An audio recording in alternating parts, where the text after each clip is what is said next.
She was built in 1994 as the Ferry Naminoue to replace a ship of the same name. This new Ferry Naminoue replaced the old one on her routes in Japan and served without incident. She served in Japan for 18 years, before she was ultimately sold off to the Korean ferry company, Chonghaejin Maritime Limited.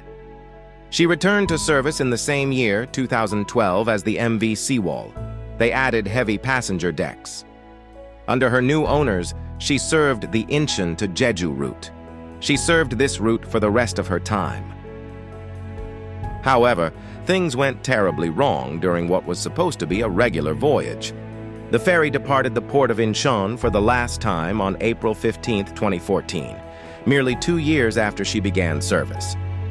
A day into the voyage, as the ship was traversing the Maengol Channel, the vessel made a sharp turn, which caused her to tilt. As the hours passed, the tilting worsened, and passengers weren't even allowed to leave their accommodations, despite the obvious disaster. As the hours passed, the list only grew, until the ship had completely capsized.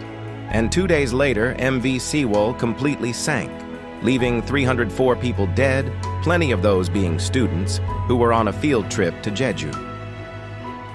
After the incident, the remaining ship of Chonghaejin, MV Ohamana, was inspected, and they found very similar issues. Finally, Chonghaejin went bankrupt in 2016, completely ceasing operations after selling their MV Ohamana to the scrapyards.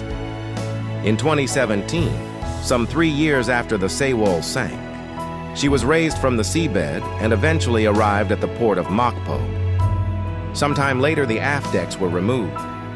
And to this day, the ship remains in the Mokpo harbor. May the victims rest in peace.